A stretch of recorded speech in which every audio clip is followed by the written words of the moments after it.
কি শুরু করলা? এই হাঁস মুরগি এই ছাগল তাই না আমার কম কষ্ট হইছে। কি হয়েছে এমন করতেছো কে? এদিকে আসো তো। তোমার হাঁস আমরা কেড়ে নিব। কি হইছে আব্বা? তোর বাবার বাড়িতে বিপদ করে আমি আসতে দিছি 24 ঘন্টা যাইতে না যাইতে আমার শখের হাঁস নাই। তুমি এইভাবে কথা বলতেছো কেন? কেমনে কথা কব?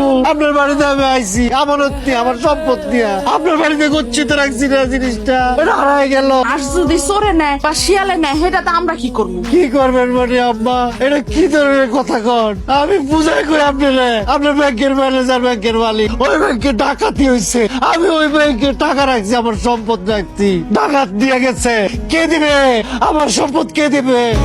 আপনার মালিক হিসেবে ব্যাংকের মালিক হিসেবে দিবেন না নাকি আপনি কইবেন ডাকাতি ধরো? সেইটা তো আমারই দিতে হইব। আমিও তো সেই কথাই কই হিসাব অনুযায়ী আইন অনুযায়ী নীতি অনুযায়ী আপনি তো টাকাটা দিবেন। এই তুমি এগুলো কি কও? টাকা দিব মানে? আব্বা কেন টাকা দিব তোমার? আরে কি কও না কও তোমার আব্বা ব্যাংকের ম্যানেজার সে দায়িত্ব পালন করতে পারে না সুতরাং সে এখন টাকা দিবে। তুমি কি আমার আব্বারে বোকা পাইছো? আমি আগেই বুঝতে পারছিলাম তুমি এই বাড়িতে ঢুকছো একটা মতলব নিয়ে।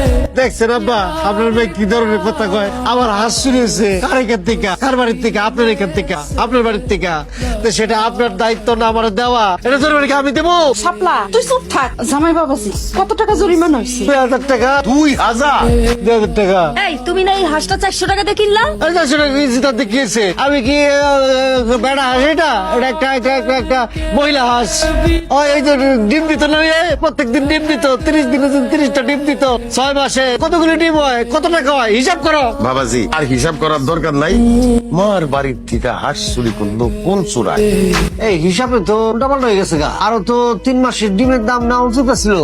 চুপ একদম চুপ। আমি তোমার গলা টিপা ধরবো। তোর মতলবটা কি কত? কত হিসাব তুমি 400 টাকার হাঁস হারানোর দায়ে আমার বাপের থেকে 2000 টাকা নিলা কোন আক্কেলে কত? আরে আকলে কি আছে আমার একটা দায়িত্ব আছে না আমানতের একটা দায়িত্ব আছে না এই যে তোমার বাপে আমার কাছে বিয়ে দিছে আমানত আমি যদি তোমার হারায় ফেলি তোমার বাপে কি করবো? তোমার নামে মামলা করব। কেন করবো? আর তুমি হইলা আমার কাছে আমানত আমার আমানত তোমার বাবার কাছে হইলো হাঁস।